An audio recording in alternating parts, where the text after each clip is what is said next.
Assalamualaikum. Baik, Waalaikumsalam warahmatullahi wabarakatuh. senang banget Iya. bisa mengikuti kajian-kajian baik karena salah satu kegundahan hati saya adalah banyak pertanyaan-pertanyaan yang kayaknya di dalam aktivitas sehari-hari, terutama saya di bidang entertain itu kayaknya nggak gini deh, harusnya nggak gini deh. Jadi kebanyakan paradigma bahwa beragama itu membuat kita jadi sempit, membuat kita jadi susah bergerak, susah produktif gitu. Sedangkan ketika berkesenian saya yang berada di bidangnya, kayaknya Gusti Allah nggak sesempit itu deh. Iya. Gitu ya.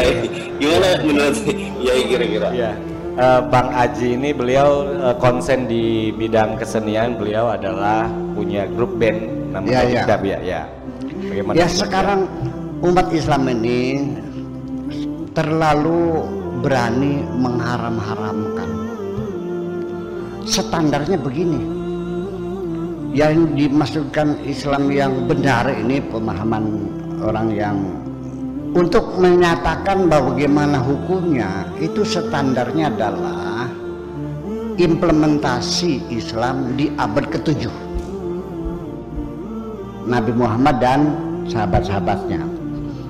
Ketika ditanya bagaimana hukumnya gitar, ntar dulu kita lihat dulu, dibuka ya antropologinya, arkeologinya, oh nggak ada, gitar nggak ada. Oh berarti haram. Kalau gendang boleh nggak? Ntar dulu. Oh ada gendang, halal. Jadi kalau nggak ada haram. Kalau ada halal. Sampai pakai tisu aja nggak boleh. Kenapa? Karena Nabi tidak pernah pakai tisu. Ya kan nggak pernah ada tisu kok. Jadi bagaimana? Ya pakai batu, kan gila juga. Seperti itu. Nah kembali lagi, ya silahkan Anda berkarya di bidang seni.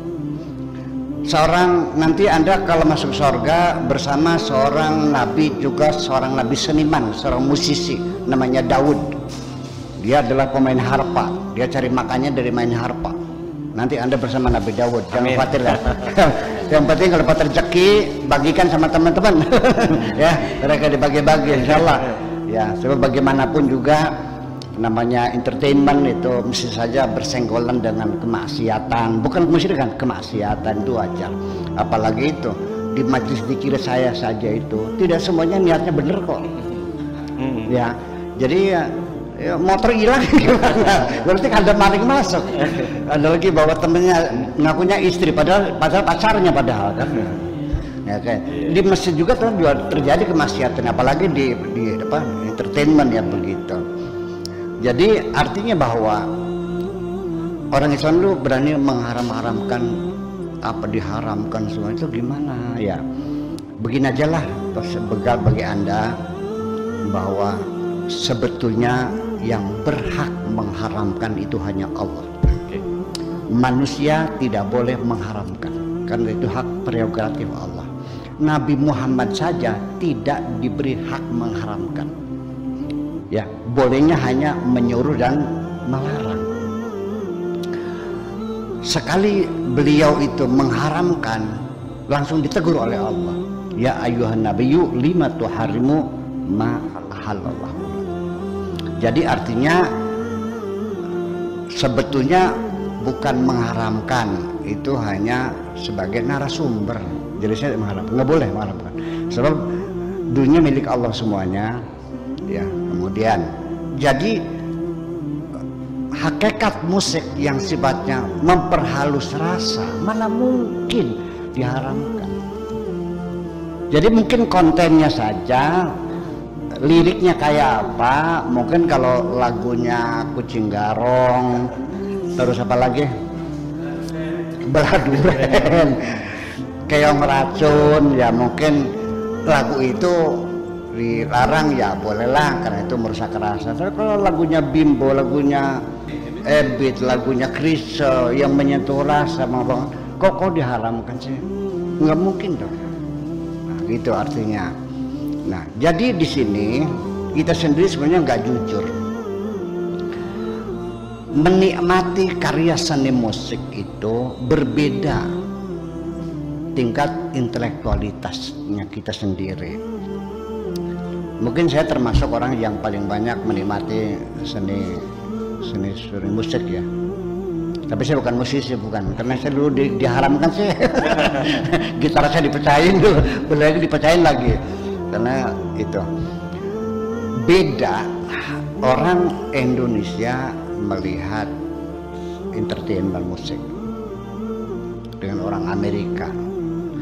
Kalau orang Amerika itu memang niatnya di rumah ingin menyenangkan telinga, menikmati musik.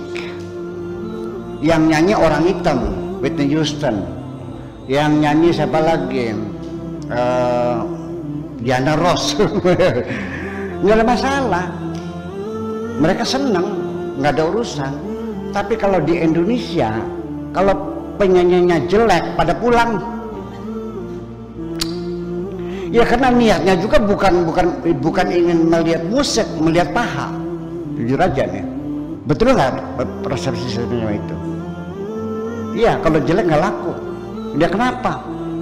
Yang mau dilihat paha atau mendengar musik, itu persoalannya. Iya, makanya berhubungan dengan aurat gitu. Jadi makanya itu yang membuat saya jadi bahwa musik itu persepsinya kok jadi negatif, padahal yang saya perhatikan itu di dunia musik itu banyak orang-orang yang justru semakin halus hatinya, bahkan semakin peduli, bahkan semakin rahmatan lil alamin. Itu yang saya rasakan sih. Ya itulah makanya. Jadi mendengar musik haram, kalau mencaci maki orang tidak kan? Terima kasih. Baik.